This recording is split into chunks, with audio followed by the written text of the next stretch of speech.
আপনি নিজেও তো দেখতেছেন এই যে নাটক সাজাইতেছে তারা, এই যে অস্ত্র মস্ত্র এগুলা দিয়া, এতে ওনাদের লাভটাই। ওনারা দেশের আইন শৃঙ্খলা ঠিক করবে, তো আইন শৃঙ্খলা ঠিক হবে কিভাবে? তো বললো যে আপনারা চলে যাবেন, এরপরে স্যারের প্রমোশন হবে, এইটাই লাভ। তো আমি বললাম যে একটা প্রমোশনের জন্য আমার জীবনে ধ্বংস করে দিল।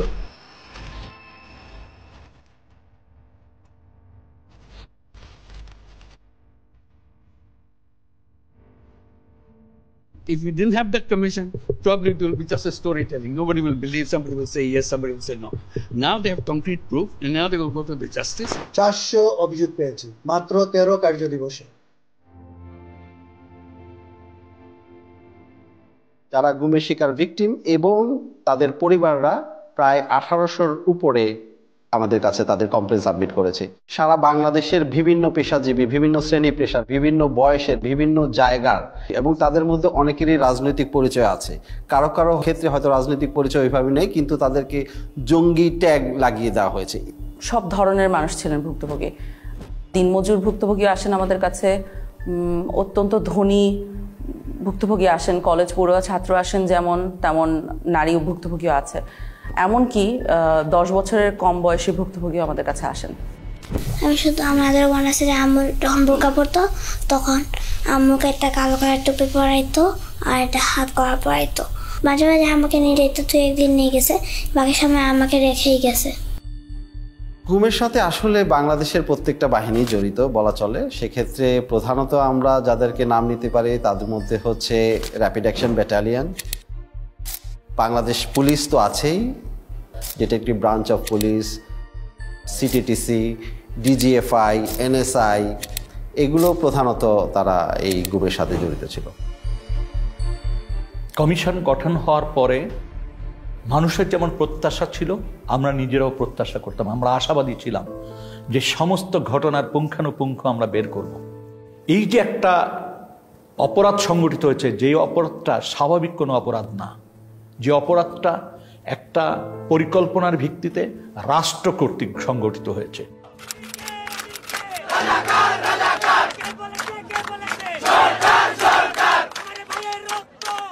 5ই আগস্ট পরবর্তী সময় সরকার তো পরিবর্তন হয়েছেই, কিন্তু এর মানে না যে বাহিনীগুলোতে যারা দোষী তারা পরিবর্তন হয়েছে নেসেসারিলি। স্পেশালি প্রথম দিকে সবই তো একই মানুষ ছিলেন, এবং ওনারা জানতেন এবং সঠিকভাবেই জানতেন যে আমরা যদি একজন বন্দীকে কোনো একটা স্পেসিফিক বন্দিশালায় লোকেটেড করে ফেলি, অর্থাৎ সে ওই জায়গায় ছিল এটা নিশ্চিতভাবে বলতে পারি, তাহলে তার বন্দিত্বের জন্য দায়ী কে তা ইমিডিয়েটলি বলা সম্ভব। কারণ ওই বন্দিশালার চাবিটা কার হাতে ছিল, কোন বাহিনীর কন্ট্রোলে ছিল, সেই বাহিনীর ঊর্ধ্বতন কর্মকর্তারা দোষী। এই ব্যাপারটা যেমন ওনারাও বুঝতে পেরেছেন, আমরাও বুঝতে পেরেছি। এ কারণে 5ই আগস্ট পরবর্তী অত্যন্ত দ্রুততার সাথে প্রচণ্ড লেভেলে এভিডেন্স ডিস্ট্রাকশন হয়। Destruction of evidence is itself a criminal offense. Just মনকে মন কাগজ পুরানো হয় সব জায়গায়। ডিজিএফআই বলেন, র্যাব ইন্টেলিজেন্স বলেন, এনএসআই বলেন, সব জায়গায় এভিডেন্স পুরানো হয়। তারপরে বিভিন্ন জায়গায় এই ধরনের পুরা এন্টায়ার বিল্ডিং এর স্ট্রাকচার পরিবর্তন করে ফেলা হয়।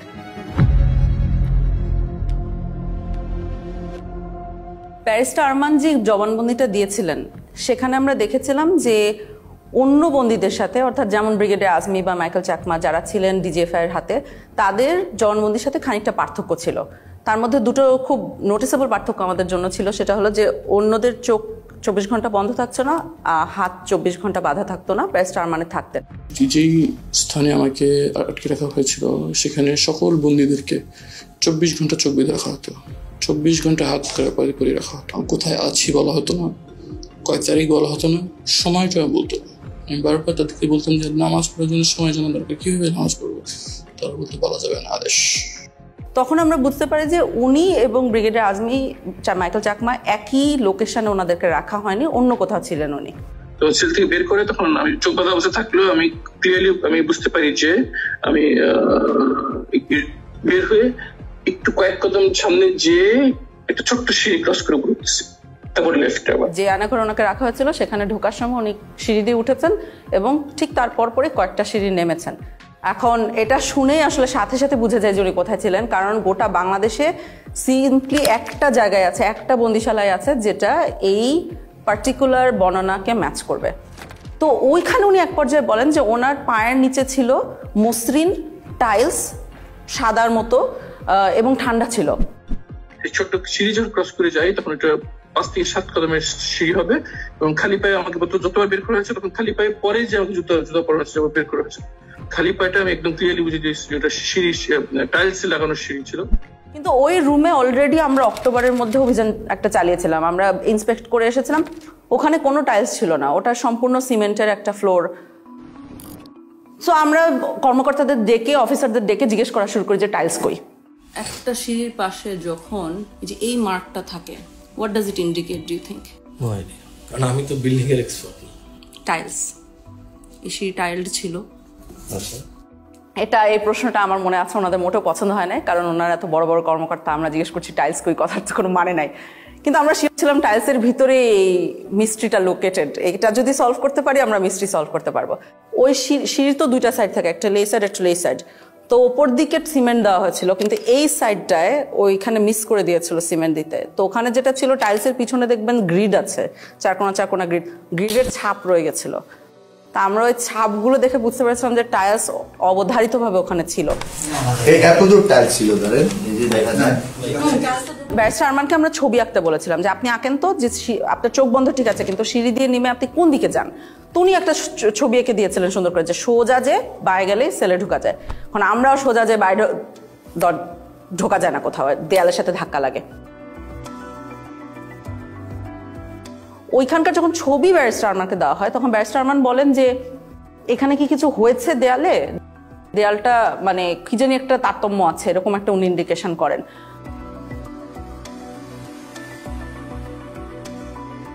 তখন আন্তর্জাতিক অপরাধ ট্রাইব্যুনাল আমাদের যে কলিগরা আছেন ওনাদের সাথে আমরা যোগাযোগ করে একটা ম্যাপ ওনাদেরকে এঁকে দেওয়া হয়। সেখানে বলা হয় যে এই দেয়ালটা মাপেন, আপনি ইন্টারনাল যে দৈর্ঘ্য এটা মাপেন, এন্ড দেন বাইরে যে ওই একই দেয়ালের এক্সটার্নাল দৈর্ঘ্য মাপেন। যদি 7 ফিটের উপরে পার্থক্য পান তাহলে বুঝবেন যে এইখানে কোনো একটা সেল আছে যেটা দেয়াল দিয়ে ঢেকে দেওয়া হয়েছে। তো ওনারা মাপেন, মেপে আমার মনে আছে যে আমাকে খুব এক্সাইটেডলি ফোন দিয়ে বলেছে যে 10 ফিটের উপরে জায়গা আছে যেটা খুঁজে পাওয়া যাচ্ছে না। আমি এখানে দুটো দরজা ছিল, এই দরজা দিয়ে আমরা ঢুকতে আগ্রহী, যেটা আমরা চাই না সেটা হলো লিঞ্জেল বা যে মাঝখানে যেগুলো কিছুতে আধা থাকবে। তো ওই যে জায়গাগুলোতে একটু তারতম্য দেখা যাচ্ছিল দেয়ালে, সেই জায়গাগুলোতে ছোট ছোট ফুটা করা হয় এরকম হাতুড়ি দিয়ে পিটিয়ে। তো ওই ফুটার ভিতরে মাথা গলিয়ে দেখা যায় যে ঠিক ব্যারিস্টার আরমান যে বর্ণনাটা দিয়েছেন যে সেল, টাইলস, বাথরুম সব অক্ষত অবস্থায় আছে, ওরা জাস্ট নতুন দেয়াল বানিয়ে দিয়েছিল ওখানে। হ্যাঁ, আমরা ব্যারিস্টার আরমানের রুম পেয়ে গেছি। এখন টাইলস কতটুকু আছে, টাইলস গুলো কিন্তু যে করে হোক বাঁচাতে হবে, ঠিক আছে? উনি টাইলস চিনেন, যাতে কোনো টাইলস না হয়ে যায়। ওই যে অ্যাকচুয়ালি ওরা এখান থেকে বের করে নেয় জিনিস, ওরা টাইলস গুলো এখান থেকে উঠায় ভিতরের স্টোর। 8 বছর এখানেই থাকি। I couldn't tell with clear on night from the sun. They used to blindfold us and handcuff us. In the night they used to handcuff us the back. They wouldn't tell us where I was. They wouldn't tell us even time for prayers. It felt like I was buried alive. এরকম হতো যে 24 ঘন্টা চোখ বেঁধে হাত দিয়ে বসে একটা উচ্চ দিতেন না দিন। হুমাম কাদের আমাকে বলেছিলেন যে ওনার সেলের একটা অংশে উনি খোদাই করে এসেছিলেন ওনার নামের ইনিশিয়ালস গুলা।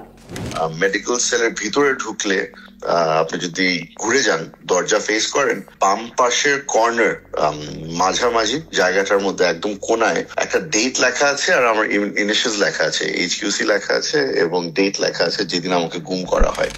তো আমি যখন ওখানে যাই এবং ওখানে খুঁজি যে রুমটা আমরা সন্দেহ করে ওনাকে রাখা হয়েছে, শিওর হবো কিভাবে যে ওই রুমে ওনাকে রাখা হয়েছে, কারণ ওই রুমটা রং টং করে ফেলা হয়েছিল অগাস্ট 5 এর পরে। তো একটা সাইড দেখে সন্দেহ হয়, তখন ওনাকে যে ওই সাইডটা দেখায় ভিডিও কলে যে এটা কি চেনা লাগছে কিনা, তখন উনি বলেন যে হ্যাঁ ওই ইনিশিয়ালটা খোদাই করে রেখেছে। তো আপনি যখন খোদাই করে রাখেন তার উপরে রং করে দিলেও খোদাইটা রয়ে যায়।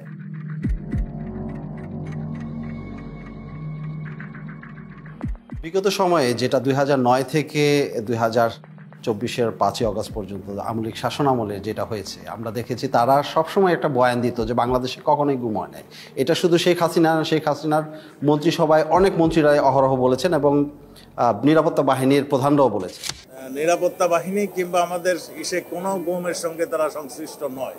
3 ধরনের লোকই গা ঢাকা দেয়, এরা হয়তো কয়েকদিন পরে আবার আত্মপ্রকাশ করে, আবার যারা নাকি ফ্যামিলিগতভাবে মানে কোনো অসুবিধায় পড়ে তারা গা ঢাকা দেয়। যেখানেই গুম হচ্ছে সেখানেই আমরা কিছুদিন পরেই তাকে পাচ্ছি, হয়তো সে নানা কারণে আত্মগোপন করে থাকে, সেইগুলোকে গুম বলে চালিয়ে যায়। গুম বলে কিছু নাই, এরা সবাই লুকিয়ে যাচ্ছে, পালিয়ে যাচ্ছে, বউয়ের সাথে ঝগড়া করে দ্বিতীয় বিয়ে করেছে ইত্যাদি ইত্যাদি, এই ধরনের বিভিন্ন ধরনের গল্প তারা বলেছে। গুম হওয়ার পরে যখন গুমের শিকার ব্যক্তির পরিবারের সদস্যরা থানায় যেতেন জিডি করার জন্য, যে তার স্বজনকে খুঁজে পাচ্ছে না বা হারিয়ে গেছে বা তুলে নিয়ে গেছে, এইটার ক্ষেত্রে যখন জুডি করতে যেতেন কোনো বাহিনীর কথা উল্লেখ করতেন, থানা থেকে তাদেরকে বিতাড়িত করা হতো। আমার জিডি, আমার আপু আম্মু, আমার স্ত্রী সবাই থেকে জিডি ওই এবং ওই বাড়িওয়ালারা তারা প্রথম থানাতে গেছিল, থানাতে জিডি নেয়নি। যদি কখনো মিসিং ডায়েরি নিত সেক্ষেত্রে পুলিশ নিজেরা লিখে দিত যে সে বাড়ি থেকে বেরিয়েছে, এরপরে আর ফেরত আসে নাই। আর কখনো যদি কোনো বাহিনীর কথা উল্লেখ করত সে জিডি কখনো নিত না। এমনও হয়েছে যে বাহিনীর নাম উল্লেখও করে নাই, কিন্তু তারপরও জিডি নেয়নি, থানা থেকে তাদেরকে তাড়িয়ে দেওয়া হয়েছে। আমরা 250টা কেস ফিল্টার করেছিলাম আমাদের 1800-র মধ্যে থেকে, যে 250টা কেসের 3টে বৈশিষ্ট্য ছিল।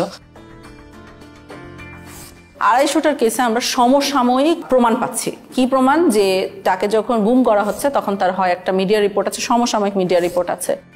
তার যে নিখোঁজ হয়ে যাওয়া বা তাকে যে তুলে নিয়ে যাওয়া হয়েছিল সেইটার জন্য একটা থানায় জিডি করা হয়েছে। কোনো কোনো ক্ষেত্রে তাদের পরিবারের মামলা করেছে। এবং এই লোকটা জীবিত আছে, অর্থাৎ সে আমাকে তার অন্তর্বর্তীকালীন পিরিয়ডে সে কোথায় ছিল এর বর্ণনা দিতে পারছে, যেটা আমরা কোনো না কোনো আয়নাঘরের সাথে ম্যাচ করতে পারছি। ওই এক সাইডে দিয়ে গ্রিলের দরজা ছিল, টয়লেটটা ছিল এই কর্নার, হ্যাঁ, যেদিকে কলমের মাথাটা রাখছিলেন জি জি, এটার সামনে দিয়ে এমনি ওই যে অল্প একটু উঁচু দেয়াল ছিল। এটা কি শুধু সামনে ছিল না সাইডেও ছিল? না, শুধু সামনে ছিল, এক পাশ ছিল। দরজা ছিল ওই আপনার শিক লোহার। শুধু একটা দরজা না দুইটা দরজা? একটাই দরজা, একটা দরজা মানে দুইটা তালা দিত একটা দরজা।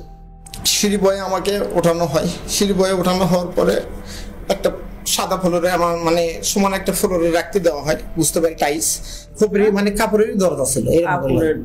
ওই খোপটা বেশি উঁচু ছিল না, আমার এতটুকু হবে প্রায় এতটুকু।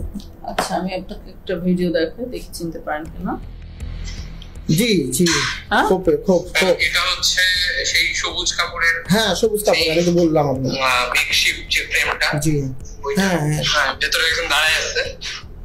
হ্যাঁ আমি তো বললাম এই পর্যন্ত, আমি তো আগেই বললাম। আর ভেতরে শুয়ে থাকা যাবে। এবং তাকে যখন প্রডিউস করা হচ্ছে তখন তার বিরুদ্ধে একটা মামলা দিয়ে প্রডিউস করা হচ্ছে, অর্থাৎ কোনো একটা নিরাপত্তা বাহিনী মেনে নিচ্ছে যে তাদের হেফাজতে এই লোকটা আছে। প্রত্যেককেই কিন্তু একাধিক মামলায় দেওয়া হয়েছিল এবং অলমোস্ট সবার বিরুদ্ধেই জঙ্গি বিরোধী যে তকমাটা লাগানো হয়েছিল এবং সন্ত্রাস দমন আইনে মামলা দেওয়া হয়েছিল। এতে যেটা হচ্ছে যে এই কেসগুলো হয়ে গেছে সেসব কেস যেখানে দুই সাইডে প্রমাণ আছে। সে যখন নাই হয়ে যাচ্ছে সেটার সমসাময়িক প্রমাণ আছে, সে যখন রিঅ্যাপিয়ার করছে সমসাময়িক প্রমাণ আছে, এবং তার মধ্যবর্তী যে জায়গাটাতে ছিল সেটার বর্ণনা কোথাও ম্যাচ করা যাচ্ছে। অনেক ক্ষেত্রে দেখাচ্ছে একজন বন্দী আরেকজন বন্দীকে দেখছে বা তার গলার স্বর শুনতে পারছে বা তার পরিচয় জানতে পারছে গুম অবস্থায়, তখন তার একজন একজনের সাক্ষী হয়ে যাচ্ছে। এই দিক থেকে মানে দ্বিতীয় বা তৃতীয় নাম্বার ছেলে, একটা ছেলে ছিল, ও হচ্ছে যে একটু যতটুকু মনে হলো মানসিক সমস্যা ছিল, প্রচুর কান্নাকাটি করতো আর চুলটা পাল্টা বকাঝকা করতো। 16 বছরের ছেলে অনেক কান্নাকাটি করতো। তারপরে আমরা তাকে খুঁজে বের করেছি, পরবর্তীতে একটা সাইকেলের দোকানে সে কাজ করছিল এবং মানসিক ভারসাম্য লুজ করেছে। মনে রাখবেন ওই ছেলেটাকে আমরা কেন খুঁজে পেয়েছিলাম, কাজ তার চারপাশের বন্দিরা, 2 বছরের বন্দিরা আমাদেরকে এসে বারবার করে বলতো ওখানে একটা ছেলে অনেক কাঁদতো, আমাদের কেস সলভ করার আগে ওই ছেলেটাকে খুঁজে বের করেন, আমাদেরকে জানান ওই ছেলেটার কি হয়েছে, বেঁচে আছে কিনা। বেশ কয়েকজনকে পাই যারা সবাই রেকগনাইজ করতে পারছে যে ছেলেটা আছে কিন্তু জানি না কোথায় আছে, জানি না কোথায় আছে, এইভাবে করে চলতে থাকে আনটিল একজন বলে। ওই ছেলেটাকে পরবর্তীতে আমি জেলে দেখছিলাম, তোর আবার হচ্ছে যে এরকম হাতে সবগুলো হাতে মোটামুটি ছিল আপনার কেটে ফেললে বা নখ উঠাই ফেললে টাইপ এরকম থাকে না, ওই টাইপের মানে একদম ফাটা ফাটা সবগুলো ছিল আর কি। তখন কাশিমপুর জেলের কোথায় দেখেছে, কাশিমপুর জেলে পাগলা সেলে দেখেছে। তখন আমরা পাগলা সেলের রেজিস্ট্রি বার করি। সমস্যা হয়েছে যে ওই সময় পাগলা সেলের রেজিস্ট্রি তো অনেকের নাম ছিল আর এই ছেলের নাম আমাদের জানা ছিল না, তো আমাদের কিছুই লাভ হয় নাই। তো আরও একজন লোক এসেছিল একবার একদম শেষে, যার সাথে কথা হয়েছে, আমি জানি না তাকে কেন বলেছিলাম, ওনার আসলে জানার কথা ছিল না, উনি একই বাহিনীর হাতে ছিল না, উনি আরেকটা বাহিনীর হাত থেকে উনি কাশিমপুরে গিয়েছিলেন। তখন সে বলে আমি তাকে আরেকবার দেখেছি গত বছর তখন আমরা বলি যে আপনি কি আবার খুঁজে বের করতে পারবেন কিনা দোকানটা। ভদ্রলোক খুবই ভালো, উনি আসলেই খুঁজে বের করেন, বের করে তখন ওই ছেলে এবং ছেলের বাবাকে নিয়ে আসেন। থানা থেকে খবর আসলো, তখন ওখানে যে ওকে কেমন দেখেছেন? আমরা দুইটা এই ফায়ার নোক আর হাতের নোক ছিল না ওই সময়, দূরে থেকে দেখছি তো ছিলই না। একবার হঠাৎ দিয়েছিলাম, পরে করতে বলতে পারি না। ওকে কি মানসিকভাবে সুস্থ মনে হচ্ছিল? না, মানসিকভাবে সুস্থ আসছিল না। ওইখানে আমরা যে ডক দেখছিলাম, মানে কথা আমি একটা জিজ্ঞেস আর একটা উত্তর দিছিল। আমি যে জিজ্ঞেস খাওয়া দাওয়া করছো, তুমি কোন সময় হয়েছো। এখন ছেলেটাকে যদি আপনি জিজ্ঞেস করেন যে তুমি কেমন ছিলে ওখানে, হ্যাঁ, ও কিন্তু দেখবেন ওর ওয়ে অফ কোপিং, এটা আমাদের কাছে লক্ষণীয়। যে যে কিছু মানুষ কোপ করছে আল্লাহকে স্মরণ করে, কিছু মানুষ পরিবারকে স্মরণ করে, ওর ওয়ে অফ কোপিং ছিল ভুলে যাওয়া। ও বলেছে আমার কিছু হয় নাই।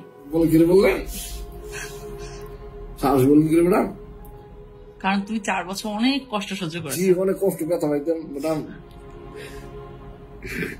সমস্যা নেই ম্যাডাম, সমস্যা নেই, তোলা অসুবিধা হইতো না, ব্যথা কিছু নেই। যাক, আমার ছেলে ভাইছি বড় করতে নিয়ে গিয়া, এটি বড় কথা। সবাই কয় ভাই সব যা আছে তা হইছ, এখন ছেলে বিড়ে হয়ে শেষ।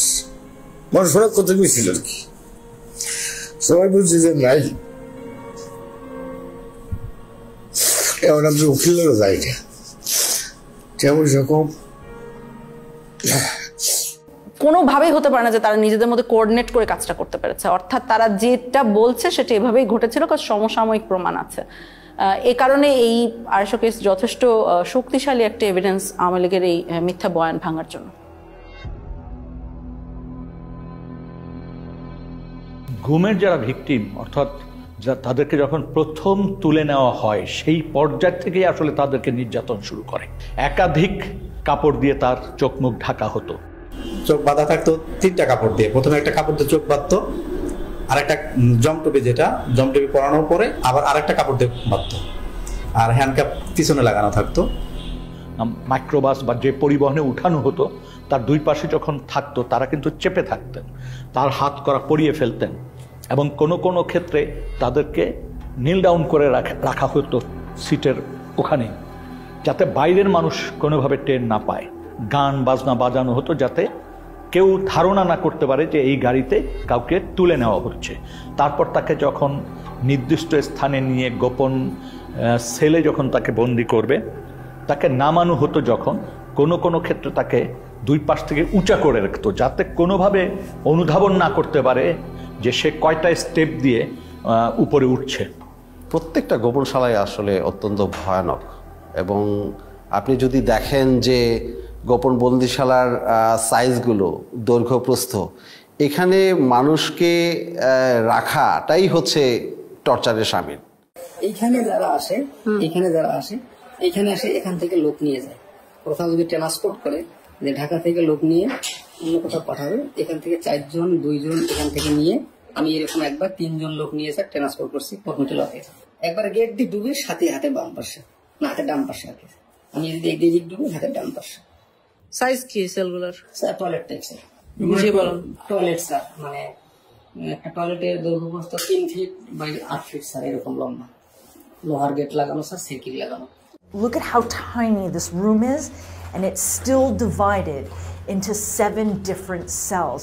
Look, I'll just come into this one to show you how small it is. I'm about 5 feet 4 inches tall, and I can stand up straight in this particular one, but I cannot extend my arms all the way out. But if you go just next door to this one over here, take a look. I cannot stand up straight. I cannot extend my arms. And imagine that people spent weeks, months, or even years in these cells. পাশে কোনো স্থানে তাকে নেওয়া হতো যেখানে জিজ্ঞাসাবাদ করার জন্য নানান ধরনের যন্ত্রপাতি ব্যবহার করা হতো। দেখা গেছে 8-10টা সেল আছে, তার সাথে একটা জিজ্ঞাসাবাদের ব্যবস্থা বা একটা রুম আছে। সেই রুমে যখন তাকে নেওয়া হতো, 2-1টি বাক্য বিনিময় করার পরই তাকে মারধর শুরু করে দিত। আর যখন মারতো, বেশি মারবে, তখন এই হাত পিছনে দিয়ে রাখতো, আর আমার এই কনুইগুলো 2 হাঁটু এগুলাতে খুব জোরে জোরে মারতো, এই মোটা পুলিশের হাতে যে মোটা লাঠিগুলো থাকে এগুলো দিয়ে। এবং এক পর্যায়ে আমাকে বলল যে তোর হাড় থেকে মাংস আলাদা করে ফেলবো। কোনো কোনো বন্দিশালার ভিতরেই টয়লেট, যেখানে তাদেরকে ঘুমাতে হতো রাতে, সেই জায়গায় তারা ঘুমাতে পারতো না। তার কারণ হচ্ছে কমোড থাকতো, ওই কমোডের উপরেই তাদের পা রেখে ঘুমাতে হতো। আমাকে ওখান থেকে টর্চার করে দুইজনে কাঁধে করে ধরে একটা সংকীর্ণ একটা বাথরুমে বললে চলে, আমি 5 ফুট 8 ইঞ্চি পা লম্বা করলে আমার হাঁটু পর্যন্ত বাথরুমের ভিতরে চলে যায়, মানে এতটা সংকীর্ণ জায়গা।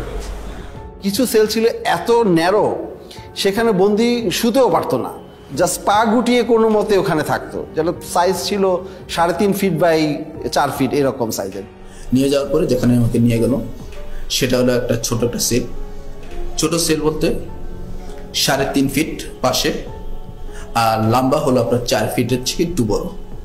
অর্থাৎ আমি সেজদা দিলে মাথায় লেগে যেত, আবার রুকু দিতে গেলে পিছনের সাইড লেগে যেত গ্রিলের সাথে, এরকম একটা অবস্থা ছিল। যারা বন্দি ছিল ওই বন্দিশালায় থাকাটাই হচ্ছে দুঃসহ মানসিক যন্ত্রণার একটা বিষয়।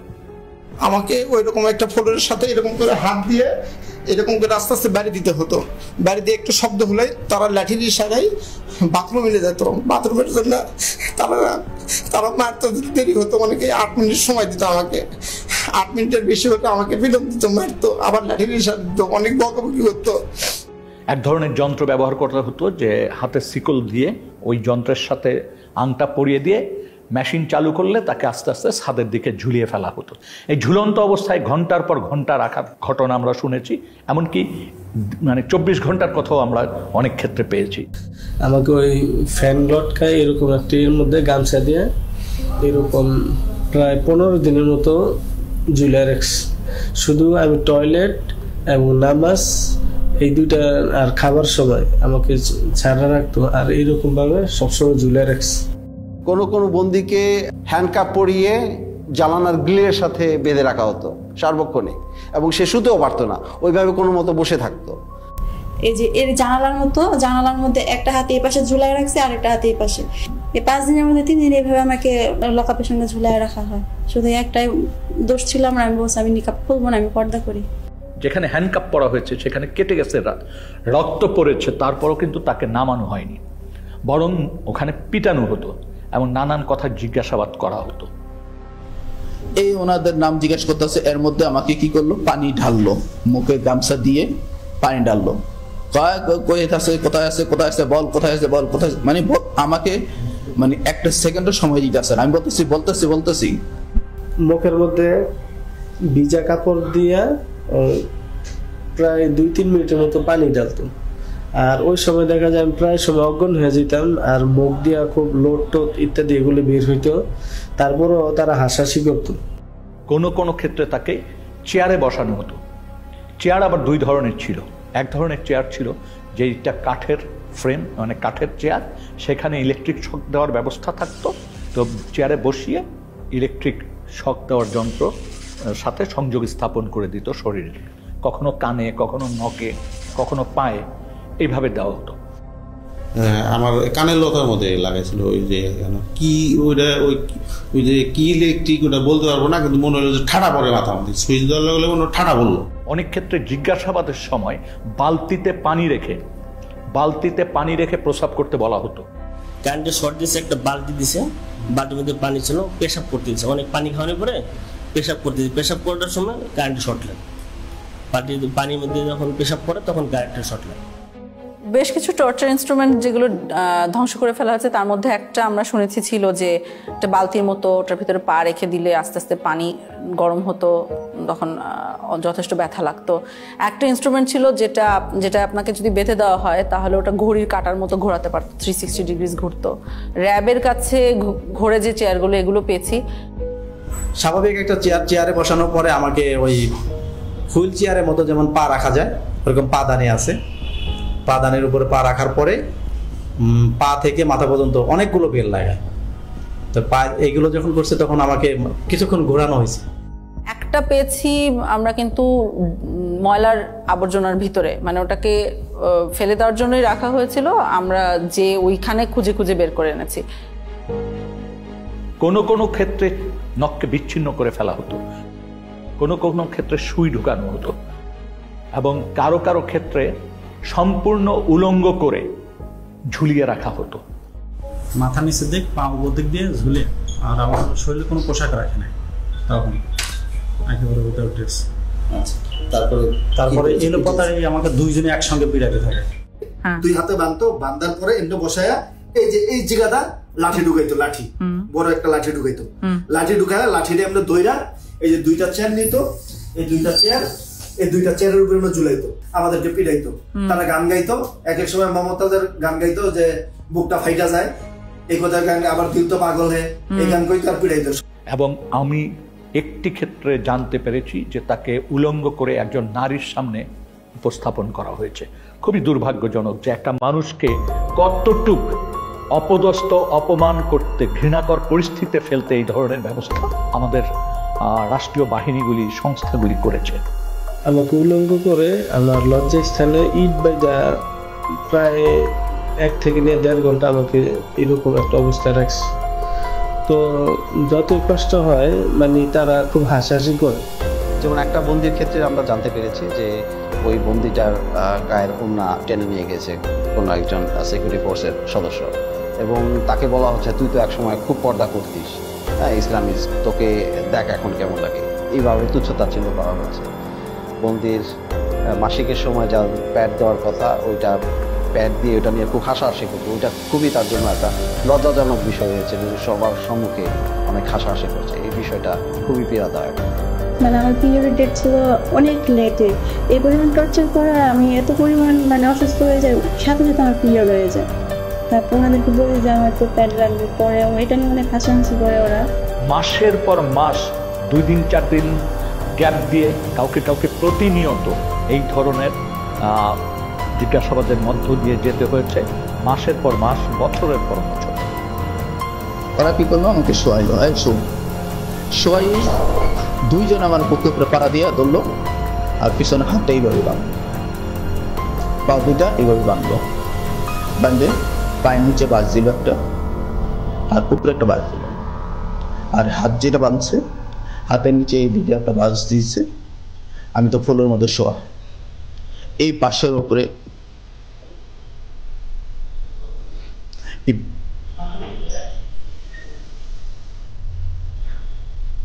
বাঁশের উপরে আমাকে 4-5 জন দাঁড়াই গেছে। তখন আমার মানে ভিতর থেকে মানে আমি আর কোনো কিছু বলতে পারতেছি না, শুধু একটাই প্রশ্ন করতেছে, তোর বাড়িতে কে কে থাকে, তোর বাড়িতে কে কে থাকে। এবং আমরা দেখি এই জিনিসগুলো মানুষের ভিতরে অনেক বড় ভয় রেখে দেয় অনেক দিনের জন্য।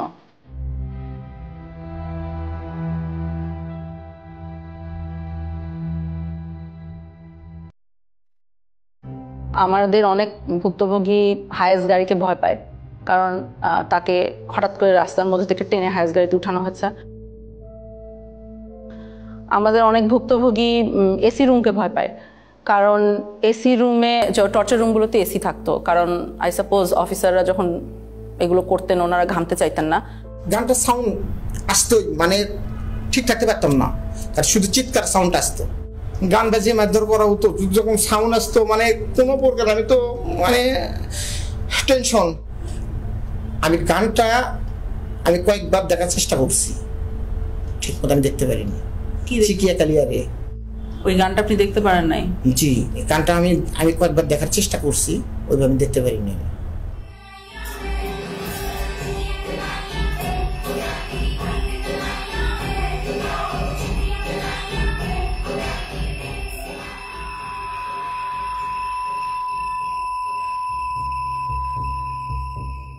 প্রসাবের জন্য আমরা এরকম বাইরেতে হইতো ফ্লোরে, এখানে টাক দিলে আমরা আসবো।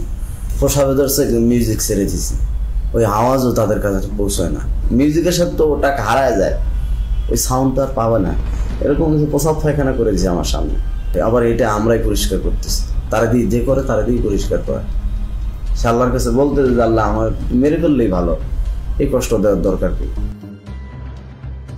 এই মানুষগুলো কিন্তু যারা বেরিয়ে এসছেন জীবন নিয়ে, তারা কিন্তু এটা ভুলতে পারেন নাই। তারা এখনো গভীর রাতে ঘুম ভেঙে যায়, তাদের চিৎকার করেন, এই ট্রমার থেকে কিন্তু এখনো বেরিয়ে আসেনি। বাথরুমে একটা নতুন লাক্স সাবান ছিল। হ্যাঁ, এখন ওই লাক্স সাবানের স্মেল আসলে আমার মাথায় কাজ করে না।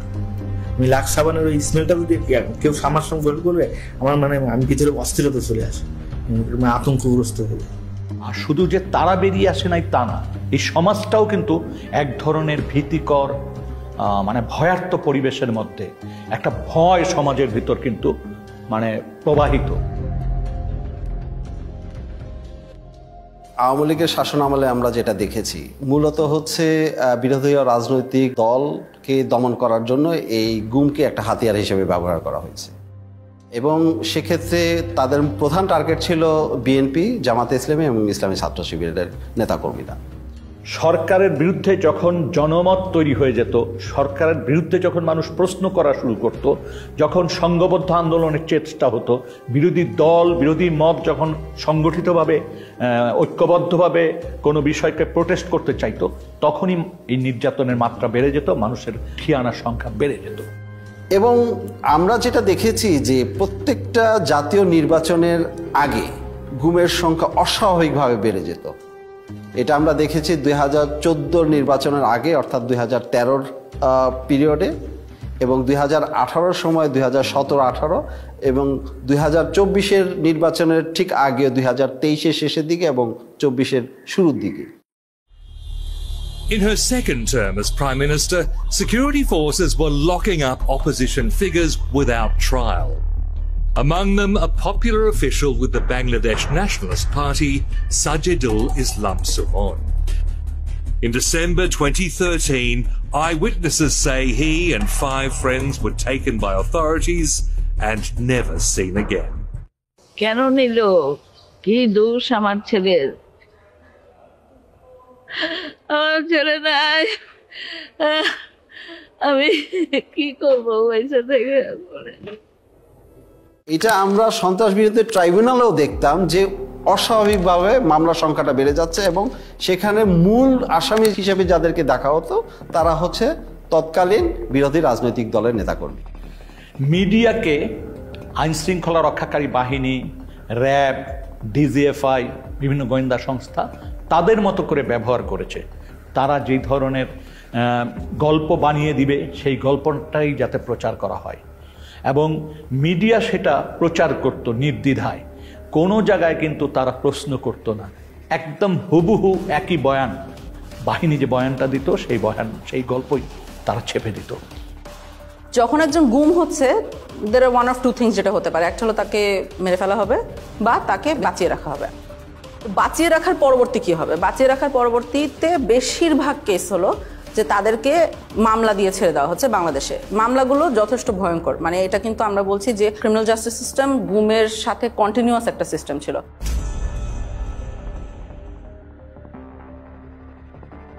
ছাড়ার জিনিসটাকে সেটাকে লিগেলাইজ করার জন্য, অর্থাৎ তাকে একটা বেআইনি কাস্টডি থেকে একটা আইনি কাস্টডিতে নেওয়ার জন্য একটা মামলা মোকদ্দমা দরকার। সেই কাজটা করতে গিয়ে অনেক মিথ্যা মামলা মোকদ্দমা তাদেরকে জড়িত করে দেওয়া হতো। প্রত্যেকের ক্ষেত্রে একাধিক মামলা দেওয়া হয়েছে, তার মধ্যে একটা মামলা প্রত্যেকের ক্ষেত্রে কমন, সেটা হচ্ছে সন্ত্রাস বিরোধী আইনে মামলা দেওয়া এবং জঙ্গি তকমা দিয়ে দেওয়া। এবং প্রত্যেকটা ভিকটিমের ক্ষেত্রে তাদেরকে দেখা হচ্ছে তাদের কোনো রাজনৈতিক পরিচয় আছে কিনা। তো বলছে তারেক রহমানের অ্যাকাউন্ট ডিটেল বলেন, কোন কোন জায়গায় তার টাকা থাকে। আমি বলছি ভাই আমি জানি না, I don't know, I simply don't know. তো বলছে ম্যাডাম জিয়ার টাকা কোথায় দিয়েছেন, কোথায় রাখে। আমি বলছি আমি জানি না। তখন আবার দিল, আমার 2টা নিক্যাপ তারা দিল, তারপর ফেলে রাখলো। ইভেন সম্পৃক্ততা না থাকলেও যদি দাড়ি টুপি পরে মসজিদে যায়, মাদ্রাসায় যায়, বা এগুলো সম্পৃক্ততার কারণে কিন্তু এই মামলাগুলো দেওয়া হয়েছে। তুই তো জামাতের, তুই শিবিরের কোন পদ আসাস, তুই কি করো? সেই সে বলছি আমি একসময় ছাত্র শিবির করতাম, এখন আমি করি না। কেন? আমি মুখে তখন আমার মুখে একটু বড় দাড়ি ছিল, মুখে বড় দাড়ি করি, টাকার উপর এখানে প্যান্ট করি, এই নানান কোয়েশ্চেন। আমার ভাই কেন জামাত ইসলাম করতো, এই টাইপের রিলেটেড কোয়েশ্চেন। ফাঁকে ফাঁকে উনি খুবই বাজে বৃষ্টিভাবে ওনার মানে কথায় কথায় গালি দিতেছিল, জঙ্গি, রাজাকারের বাচ্চা, এই রাজাকারের বাচ্চা বেশি বলতেছিল। আপনি তাকে কিছু ভুয়া মামলা দিচ্ছেন, আমরা যেটাকে বলছি কিছু প্যাকেজ কেস দিচ্ছেন, অ্যান্টি টেররিজম অ্যাক্ট দিচ্ছেন, arms act, explosives act, digital security act, এইসবের আন্ডারে মামলা দিয়ে দিচ্ছেন, দেওয়ার পরে তাকে অনেকদিন জেল খাটতে হচ্ছে, এরকম একটা সিস্টেম আছে।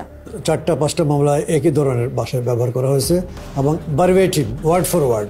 যদি এইভাবে হয় 4-5টা, তাহলে বুঝতে হবে this cases are all manufactured cases. দুটো মামলার আপনার ল্যাঙ্গুয়েজ একরকম হইতে পারে না, কিছু হইতে পারে গোপন তথ্যের ভিত্তিতে, this much acting on a secret information, the raiding party went to the place of occurrence and arrested the accused, এটা হতে পারে। কিন্তু বাইকগুলো তো মিলার কথা না, ঘটনার স্থল, ঘটনার তারিখ এবং কিভাবে ঘটনা ঘটেছিল এগুলো তো আপনার মিলার কথা না। বিশেষ করে সন্ত্রাস বিরোধী আইনে যে মামলা, জঙ্গি ট্যাগ দিয়ে জঙ্গি বানানো, এইটাই কিন্তু প্রথমতই তাকে হিউমিলেট করছে। সমাজ থেকে কিন্তু তাকে প্রথমে বিচ্ছিন্ন করা দেওয়া হলো, পরিবার থেকে প্রথমে বিচ্ছিন্ন করে দেওয়া হলো, এবং তার প্রতিবেশী সবাই কিন্তু তাকে ভিন্ন চোখে দেখে। এই ছেলেটা জঙ্গি, আমরা তো জানতাম না, এটা জঙ্গি পরিবারের সন্তান।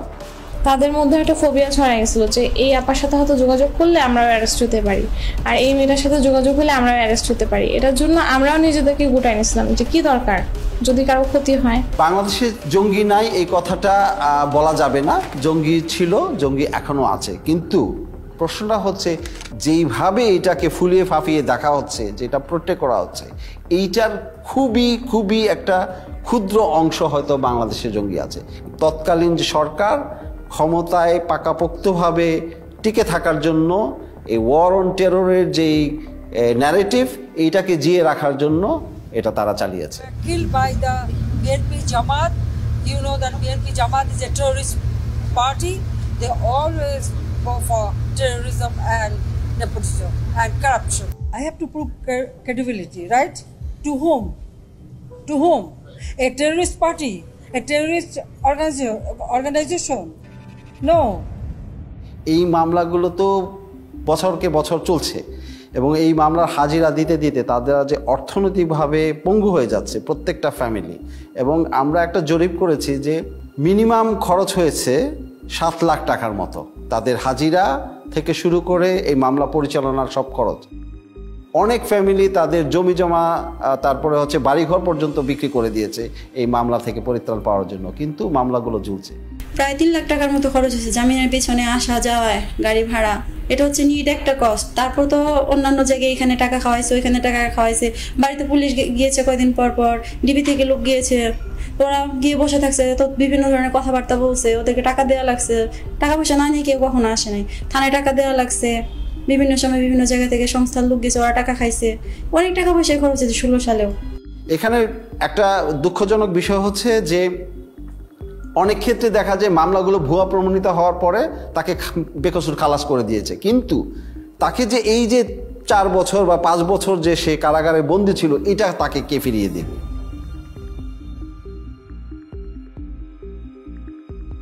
এখন ভুয়া মামলা দিয়ে এগুলোর পক্ষে তো তাদেরকে এখন প্রমাণাদি জোগাড় করতে হবে, প্রমাণাদি পাবে কোত্থেকে? হ্যাঁ, এটা একটা তো তাদের জন্য সমস্যা। তো ওখানে একটা বেশ well developed systematic torture regime ছিল আসলে। এই টর্চার করে কনফেশন আদায় করা হতো, স্বীকারোক্তি আদায় করা হতো। আমাকে লাস্ট এটাই চাইতেছে আব্দুল মুমিন আমি স্বীকার করতাম, মানে আপনার পরিচয় বদলানো। হ্যাঁ, পরিচয় বদলানো। তো আমি আব্দুল মুমিন স্বীকার করে নিছি। করে নেওয়ার পরে এই যে এখন বাসজলা দিয়ে লাস্টে বলতেছে তোর নাম আব্দুল মুমিন, আর তোর বাপ যদি জিজ্ঞেস করে, কথা জিজ্ঞেস করে বলবি যে আমি বাবার সাথে রাগ করে তাবলিগে চলে গেছিলাম, তাবলিগের কিছু জিনিসপত্র আছে এই ব্যাগের মধ্যে, এই ব্যাগটা নিয়ে তুই চলে যাবি, ওরা ছেড়ে দিয়ে আসো। যেহেতু সব ম্যাজিস্ট্রেট এক না, কিছু কিছু ভালো ম্যাজিস্ট্রেটও আছে, তাই কিছু ম্যাজিস্ট্রেট আবার থাকতো খারাপ, এবং সবাই জানতো তারা মানে কারা, যারা এগুলো মেনে নেবে, এই ধরনের ফোর্সড স্বীকারোক্তি বা গুম হওয়া সত্ত্বেও জিনিসটাকে কগনিসেন্সে না নেওয়া। তো ওই সব মানুষদের সামনেই যাওয়া হতো, ওদের সামনেই এদেরকে প্রডিউস করা হতো, তারা ফোর্স স্বীকারোক্তি মেনে নিত। না, আমি বলছি না, আমি 160 আমার মাইরে ফেলাইতো, আমি 160 করতে না, 160 করতে দিলে আমার ফাঁসি হয়ে যাবে, আমি তো এগুলো কোনো কিছুর সাথেই নাই। আপনারা যা বলতেছেন আমি এগুলো কিছুই জানি না, সব সাজায় আপনারা দিচ্ছেন। তখন আমারও ওই আয়ু বলতেছে, ওই প্রথম দিন আমাকে যখন, এটা আপনাকে কি বলবো, মানে প্রথম দিন আমাকে যখন ওয়াটার বোর্ডিং দিয়েছে তখন আমার মানে আমি প্রসব করে দিয়েছিল আর কি। তো ওই জিনিসটা ও আবার আমাকে রিমাইন্ড করে দিচ্ছে যে তোরে যে মনে নাই তোরে যে তুই যে প্রসব করে দিয়েছিস রিসিলি মেয়েদের লগে, আজকে কিন্তু আবার সেইভাবে মাইর দিল, টানায় পিড়ামো, কিন্তু তুই যা বলি সেইভাবে কর। করে নিয়ে আসছে, করে নিয়ে আইসা বলতেছে এমন একজন জাজের কাছে নিয়ে আসছে, আইসা বলতেছে ও 164 দিতে চায় না, অনেক চেষ্টা করছি দিতে চায় না। পরে বলে যে আবার সেই কোর্টের যে জাজ বলতেছে ও এখনো দাঁড়ায় আছে কিভাবে, এটারে কেমন 164 দেয় না, এটা তো দাঁড়ায় আছে সুস্থ আছে, 164 দেওয়ার জন্য কিছু মশলাপাতি খরচ করতে হবে না। A GUM or enforced disappearance is a violation of human rights. So the judges as a whole should be sensitized about the human rights, about the various human rights instruments and the violation of those human rights. Magistrate সাহেব উনি ডাক দিয়ে বললেন যে আপনাদের আসামি তো করতেছে না, কি বলে বালকরূপ স্বীকারোক্তি দিচ্ছে না। একটা এগ্রিজিয়াস কেস আমাকে যেটা খুব ডিস্টার্ব করেছে সেটা হলো যে সে আমাকে বর্ণনা করছিল যে ম্যাজিস্ট্রেটকে যে বলেছে যে প্লিজ আমি এতদিন ঘুমছিলাম, আমি আসলে এটার সাথে জড়িত না। হ্যাঁ, অনেক সাহস করে এটা সে ম্যাজিস্ট্রেটকে বলেছিল। ম্যাজিস্ট্রেট তখন যে পুলিশ সাথে নিয়ে গিয়েছিল, পুলিশকে ডেকে বলেছে এই যে দেখেন কি বলছে, তখন তাকে বাইরে নিয়ে যাওয়া হয়। সিএম কোর্টের বারান্দায়, এটা সময় 8 তলা বা 9 তলায় কিছুক্ষণ আমাকে মারধর করলো। আমার এখানে সময় দাগ আছে মনে হয়, এটা ওরা আমাকে মাথাটা ধরে স্যার ওই গ্রিলের মধ্যে এটাতে বাড়ি মারতে ধরছে, তখন আমার হাতে হ্যান্ডকাপ ছিল, তাই আমি মাথাটা বাঁচানোর জন্য আমি এটা যখন আনছি তখন আমার এখানে পড়ছে, তাই আমি নিচে ফেলে পাড়াইলো, কিছুক্ষণ মারলো, অনেক চিৎকার চেঁচামেচি করতেছিলাম, কারণ আমি হচ্ছে কেউ তো আসলো। যখন চিৎকার চেঁচামেচি করতেছি তখন ম্যাজিস্ট্রেট আবার আয়কে ডাকে পাঠাইছে যে এত আওয়াজ করতেছেন কেন। আর মানে কি বলবো, এটা অবিশ্বাস্য বিষয়। আমি প্রশাসনকে কাছ থেকে দেখছি আর আমি অবাক হয়েছি যে আসলে পুরোটাই একটা system. Most of the judges were at the beck and call of the high command of the then ruling party. That's why they did not dare to take any effective steps against the enforced disappearances of the victims or abduction of the victims, The judiciary must be proactive instead of reactive. The judiciary must come forward, protecting and promoting the human rights of the people through adjudication of disputes in a very bold and assertive manner. Boldness is an integral part of the personality of a judge. A weak person is not suited or suitable for the position of a judge. Judges must know how to deliver justice impartially, effectively, and in a neutral manner. কিছু মানুষকে বাঁচিয়ে রাখবে কিন্তু আবার release করতে পারবে না, বাংলাদেশে নানাবিধ কারণ থাকতে পারে সেটার জন্য। তখন তাদেরকে আমরা দেখছি ইন্ডিয়াতে পার করে দেওয়া হয়। ইন্ডিয়াতে পার করার পদ্ধতিটা আমরা বুঝতে পেরেছি বন্দীদের সাথে কথা বলে, সিকিউরিটি ফোর্সের ভিতরে যে হুইসেল ব্লোয়াররা আছে তাদের সাথে কথা বলে, এবং অনেক সময় আমরা নথিপত্র মিলিয়ে দিন তারিখ চেক করেও ওগুলোকে কনফার্ম করেছি যে এভাবেই ঘটেছে। তোমার আম্মায় অনেক কান্নাকাটি করতেছে, এর জন্য অনেক সরাসরি হয়েছে, এর জন্য তোমাকে দেশে রাখা যাবে না, এর জন্য তোমাকে দেশের বাহিরে পাঠাবো আমরা।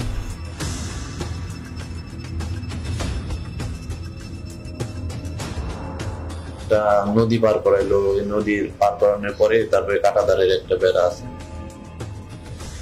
ওই বেড়া দিয়ে আমাকে পার করে তারা নিয়ে গেল।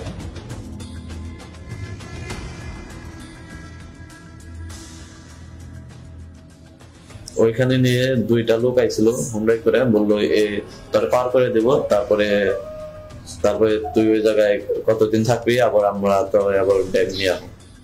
ইন্ডিয়াতে নিয়ে যাওয়া হতো, আমাদের বাহিনী নিয়ে যেত 300-400 মিটার ইনটু দ্য বর্ডার, নিয়ে যেয়ে ওই বাহিনীর হাতে হ্যান্ড ওভার দিত। একটা বিশেষ ক্ষেত্রে আমরা দেখেছি যেখানে বন্দি এক্সচেঞ্জ হয়েছিল।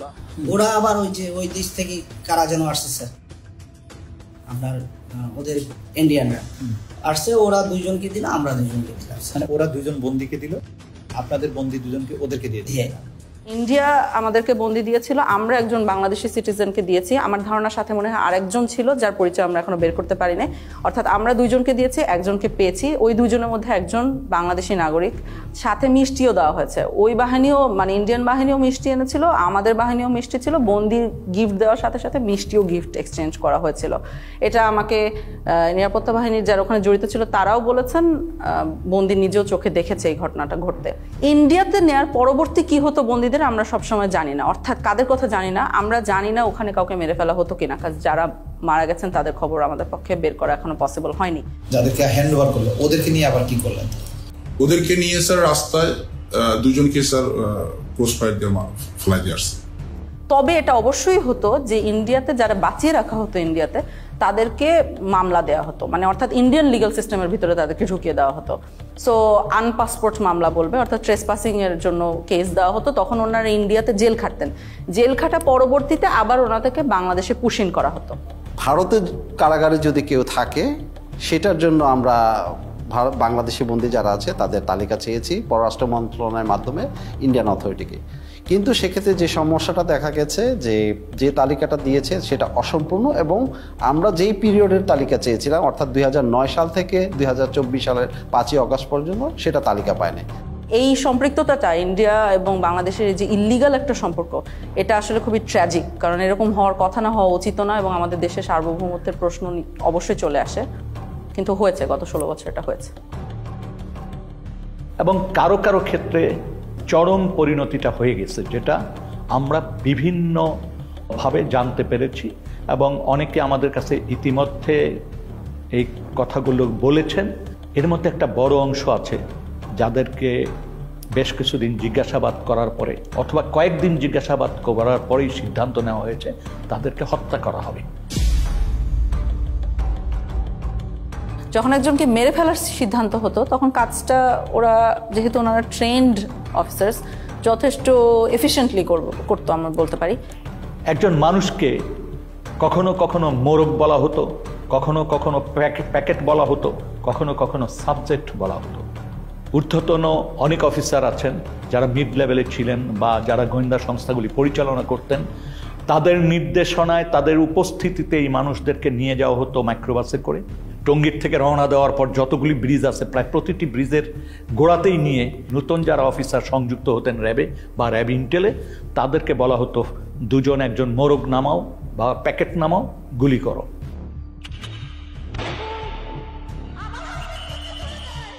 যখন ক্রসফায়ার বেশি সমস্যা হয়ে গেল আন্তর্জাতিকভাবে এবং জাতীয়ভাবে, যে এরা এটা নিতে পারতেছিল না আর এটা ক্রিটিসিজম, তখন ওরা বললো যে আরে আমরা বডি প্রডিউস করি কেন, নাই করে দিলি তো হয়, তাহলে তো কেউ বুঝবে না কি হয়েছে। তখন এইটাই মুভ করলো ওরা, এটা একটা ডিসিশন ছিল। একটা জিনিস খুব স্পষ্ট যে এই ঘটনাগুলি ঘটানো হতো, হত্যাকাণ্ডগুলি করা হতো। প্রথম দিকে কিছু লাশ রাস্তাঘাটে পাওয়া যেত, ফেলে যেত, তো কিছুদিন আগে উঠিয়ে নিয়েছিল কারা জন্য। তারপর যখন সন্দেহ হলো যে এটা আইন শৃঙ্খলা রক্ষাকারী বাহিনী বা কোনো গোয়েন্দা সংস্থা, যখন এই জিনিসগুলি মানুষের ভিতর কানাঘুষা হতে থাকলো, তখন কিন্তু আর রাস্তাঘাটে লাশ ফেলতো না। একটা বেশ কমন মেথড ছিল যেটা গোটা দেশে ব্যবহার করা হতো, সেটা হলো নৌকায় নিয়ে যে গুলি করে মেরে ফেলা। এরপর যখন যাওয়ার সময় হলো, আমরা ইয়েতে যাওয়ার পরে উনি ডেস্টিনেশনটা আগে থেকে বলেন না কোথায় যাবেন, সাউথের দিকে যাবেন। তো যাওয়ার পরে তারপর বললো যে স্লো ডাউন, যখন স্লো ডাউন বললে তখন বুঝি যে এখন প্রক্রিয়া শুরু হবে। যখন খোলের ভিতর দিকে তাকে তুলে নিয়ে আসে, সিমেন্টের বস্তা কিন্তু বাইরে থাকে স্যার, খোলের মুখটা খুলে একজন করে তুলতেছে স্যার, সিমেন্টের বস্তা দিয়ে সে যেতে ফেলতেছে, পাতে হচ্ছে হাঁটু বরাবর গেছে, হাঁটু বরাবর গেছে। বেরিয়ে মায়ের কাছে সিমেন্টের বস্তাটা তাকে একদম কর্নারে রাখছে, সেকেন্ড ম্যান স্যার চিলোটা দেয় স্যার, চিলোটা দিয়ে ডেস্ক সব। তাদের পছন্দের জায়গাটা হলো মাথা স্যার, মাথার এখানে বা এই পাশে বালিশ থেকে তারপরে একদম 6 রাউন্ড ফায়ার করে। 2 রাউন্ডটা ফায়ারের প্রয়োজনে কখনো তার মনে হচ্ছে কারো হাত কেটে গেছে, তখন উনি বলতে সেনাবাহিনীর একটা ক্যাম্প আছে ওই ব্রিজের গোড়ায়, সেখানে সুন্দরবন থেকে একটা ট্রলার নিয়ে আসা হয়েছিল, দস্যুদের কাছ থেকে উদ্ধার করার ট্রলার, যেটা জেনারেল জিয়াউল হাসানের টিম এটা এনেছিল। এবং পরবর্তীতে আমরা জেনেছি যে জিয়াউল হাসানের প্রত্যক্ষ তত্ত্বাবধানে অনেক মানুষকে ওখানে নিয়ে যাওয়া হতো রাতের গভীর রাত্রে। এই জায়গাটা এবং বন্দিরা থাকতো এখানে ডেকের উপরে, কোনো সময় ডেকের ভিতরে থাকতো। And then অফিসাররা কারণ ডেকের ভিতরে না থাকলে দেখা গেলো মাঝে দেখে ফেলি, ওরা সবই এখানে বা কেউ এখানে থাকতো। And then এখানে এনে শুট করে এখান থেকে ফেলে দিবে, ওখান থেকে পেট ফাটতেছে ওখানে কুইক অ্যাকশন। তো গুলি করে মেরে ফেলার পরে পেটটা চিরে দেওয়া হতো এবং বডির সাথে সিমেন্টের বস্তা বেঁধে দেওয়া হতো বা ইটের বস্তা, যাতে ওনাদেরকে যখন ধাক্কা মেরে নদীতে ফেলে দেওয়া হচ্ছে তখন তারা ডুবে যেতেন। তার হচ্ছে গিয়ে এখানে যাওয়ার পরে এই যে মানুষটাকে শোয়ালেন, যাওয়ার পরে বাঁধার পরে তারপরে আপনার গুলি করে ফেলা দেওয়া হয়। এদিকে বাঁধার রশিটা রেডি থাকে, ওইদিকে সিমেন্টের বস্তার সাথে রশি বাঁধা রেডি, যেমন রশি বাঁধার থেকে সিমেন্টের বস্তা খুলে না যায়। তারপরে বাকি রশিটা এখন এটা কোমরের সাথে দিয়ে বাঁধা সবচেয়ে সহজ। that of any other places of the whole body. এখানে গুলি করে লোয়ার পোর্শন ধরে ফেলে দিল। কে ফেললো? জিয়া তো গুলি করলো, এখন জিয়েই ফেললো না সাথে আরো যে লোক ছিল তার কে ফেললো এটা আমার খেয়াল নেই, এখান থেকে করে ফেলে দিল। তবে বেশ কিছু ক্ষেত্রে লাশ ভেসে উঠেছে। আমি এর ধরনের কেস দেখেছি যেখানে লাশ ভেসে উঠছে বুলেট উন্ড কপালে এবং গায়ে সিমেন্টের বস্তাটা কোনো কারণে একটা ছেড়ে গিয়েছে, অন্যটা রয়ে গেছে, এরকম অবস্থায় উঠছে। নারায়ণগঞ্জের 7 খুনের যে হত্যাকাণ্ড এবং তার লাশ লুকিয়ে ফেলার যে প্যাটার্ন, এই প্যাটার্নের সাথে অনেক অংশে মিলে যায়। এরকম নানাবিধ মারার আসলে টেকনিক ছিল, বিভিন্ন বর্ণনা থেকে আমরা পাই। কোনো কোনো ক্ষেত্রে বিষ প্রয়োগ করেও হত্যা করা হয়েছে, ইনজেকশন দিয়ে মারা হতো। এটার বর্ণনা পেয়েছি আমরা যারা এটা নিজে চোখে দেখেছে।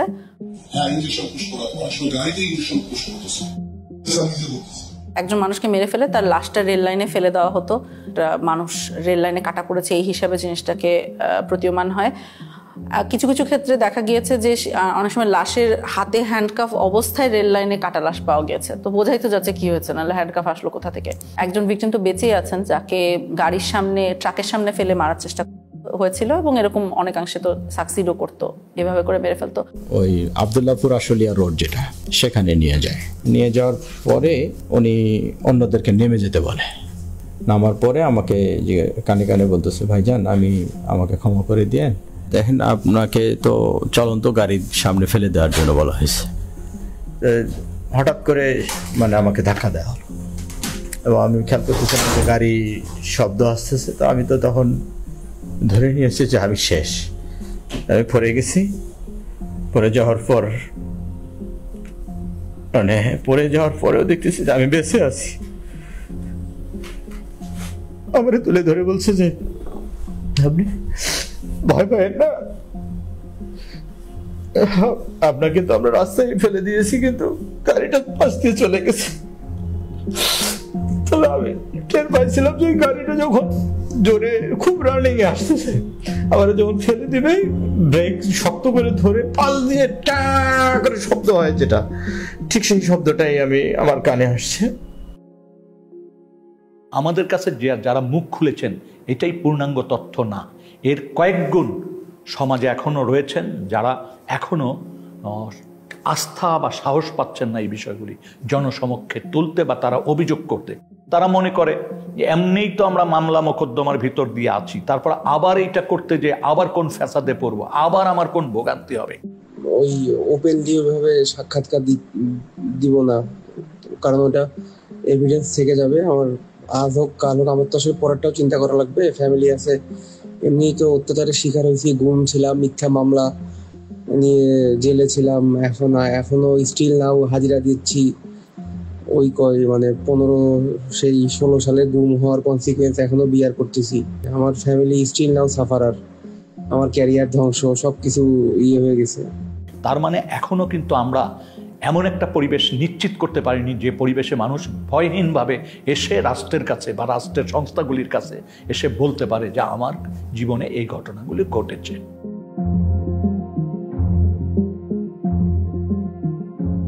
অন্ততপক্ষে গুম কমিশন যাদের ক্ষেত্রে মনে করেছে যে হয়রানিগুলোর থেকে তাদের পরিত্রাণ পাওয়া উচিত, গুম কমিশন থেকে আমরা পরীক্ষা নিরীক্ষা করছি এবং এই ধরনের একটা তালিকাও প্রস্তুত করা হচ্ছে এবং ফলস কেসগুলো যাতে দ্রুত নিষ্পত্তি করে, গুম হওয়া ব্যক্তি ছাড়া পাওয়ার পরও হয়রানির শিকার না হয় এবং এই আদালতের আইনি ব্যবস্থাকে যাতে কেউ আর অ্যাবিউজ করতে না পারে।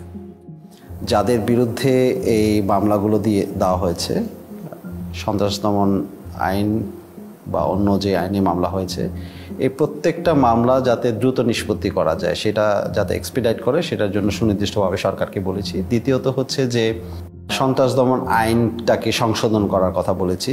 3 নম্বর জিনিসটা হচ্ছে যে এটার সাথে সম্পৃক্ত যেটা যে বাংলাদেশে জঙ্গিকে মোকাবেলার জন্য, জঙ্গি ইস্যুটাকে ডিল করার জন্য আমাদের এখানে সুনির্দিষ্টভাবে কিছু স্ট্র্যাটেজি ঠিক করতে হবে। এর পাশাপাশি যেটা হচ্ছে যে রিহ্যাবিলিটেশনের যে বিষয়টা আছে সন্ত্রাসদের মোকাবেলার ক্ষেত্রে, এই বিষয়টা মনে হয় কার্যকর হতে পারে, সেটাকে আমরা ফোকাস করেছি।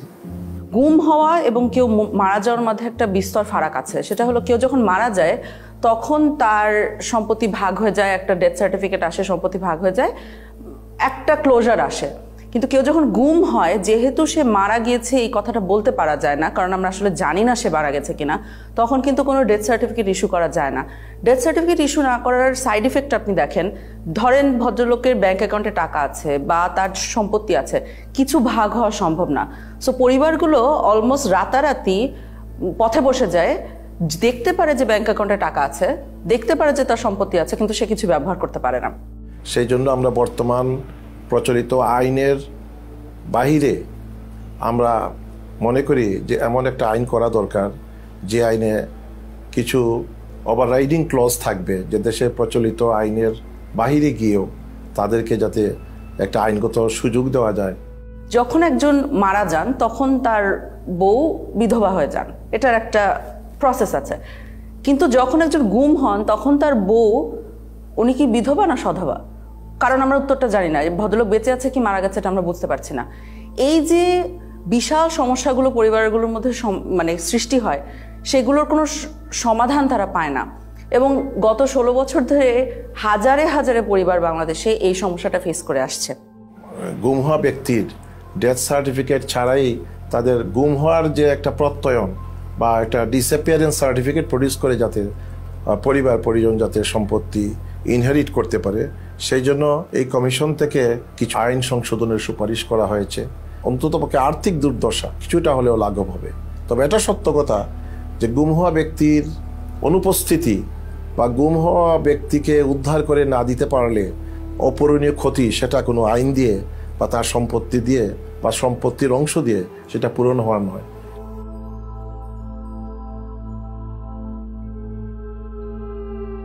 আমরা যদি আমাকে জিজ্ঞেস করেন, আমি মনে করি আমরা আশানুরূপ জায়গায় পৌঁছাতে পেরেছি। কিন্তু তারপরও বলবো, এত সংখ্যা এবং এত গভীরে এই অপরাধ সংগঠিত হয়েছে, এটার জন্য সময় একটা বড় ফ্যাক্টর। সেই বাহিনীর সদস্যরা যারা এই অপরাধের সাথে যুক্ত ছিল, তারা কিন্তু তাদের একটা বড় অংশ কিন্তু এখনও এই কাঠামোগুলিতে অবস্থান করছেন। তারপরে যাদেরকে চিহ্নিত করা গিয়েছিল প্রাথমিকভাবে, তারা কিন্তু পালিয়ে গেছেন। গুম ও বিচার বহির্ভূত হত্যাকাণ্ডের সঙ্গে সংশ্লিষ্টতার কারণে আইন শৃঙ্খলা বাহিনীর 42 কর্মকর্তার পাসপোর্ট বাতিল করা হয়। জানুয়ারি মাসে এদের বেশ কয়েকজনের বিরুদ্ধে গ্রেফতারি পরোয়ানাও জারি করে আন্তর্জাতিক অপরাধ ট্রাইব্যুনাল। যখন অ্যারেস্ট ওয়ারেন্ট বের হয় তখন কিন্তু তারা অনেকেই দেশে ছিলেন, কিন্তু পাসপোর্ট না থাকা সত্ত্বেও ওয়ারেন্ট বের হওয়ার পরপরই অনেক ঊর্ধ্বতন কর্মকর্তারা দেশ ছেড়ে পালিয়ে যায়।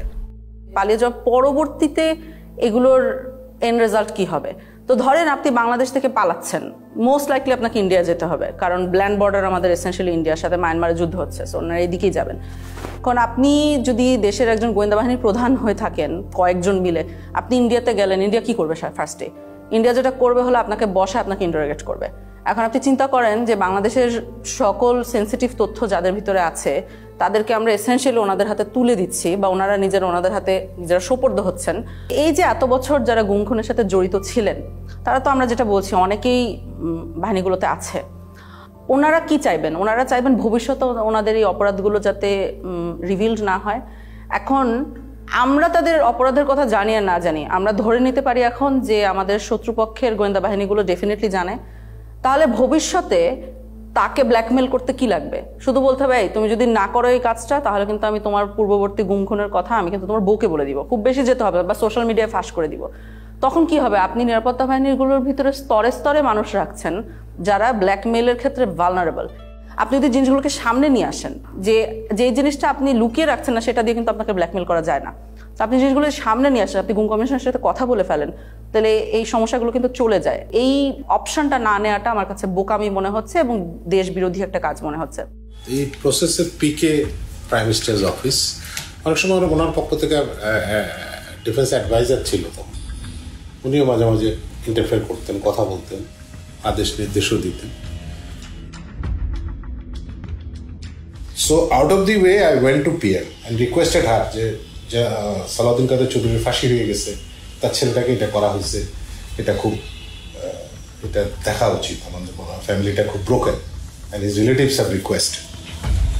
আমি নিজে প্রিয়ামকে বলেছি, আমার সাথে মানে আমি 2 বার ওনাকে বলেছি, এটা আমার নিশ্চিত মনে আছে। ছেড়ে দিব না, ছেড়ে দিব না, মানে আমি দেখি কি করা যায়। অ্যাডভাইজারকে তুমি বলছো, আমি বলছি। এবং ওনার কি ক্ষমতা ছিল তখন ওটাকে সমাধান করার? অর্থাৎ ধরেন উনি চাইলে কেউ বের করে দিতে পারতো? পিএম চাইলে হবে না, মানে এটা উনি যা চাইবে তাই হবে। সম্ভাব্য যারা অভিযুক্ত তাদের কারো কারোর সাথে কথা বলার পর যে জিনিসটা পরিষ্কার একটা অবয়ব দাঁড়িয়েছে, সেটা হচ্ছে এই ধরনের ঘটনার সিদ্ধান্ত নেয়ার ক্ষেত্রে যিনি নীতি নির্ধারকদের সর্বোচ্চ জায়গায় অবস্থান করছেন, তৎকালীন প্রধানমন্ত্রী শেখ হাসিনা, তৎকালীন সামরিক উপদেষ্টা তারেক সিদ্দিকী এবং বাহিনীগুলির প্রধান এবং ইন্টেলিজেন্স যে এজেন্সি উইং আছে তার প্রধানদের সমন্বিত নির্দেশনার বাইরে বা কমান্ড স্ট্রাকচারের সর্বোচ্চ পর্যায়ের নির্দেশনার বাইরে এই ধরনের ঘটনা দিনের পর দিন, মাসের পর মাস, বছরের পর বছর ঘটার কোনো সুযোগ নাই। সুতরাং তৎকালীন প্রধানমন্ত্রী শেখ হাসিনার এই দায় এড়ানোর সুযোগ নাই।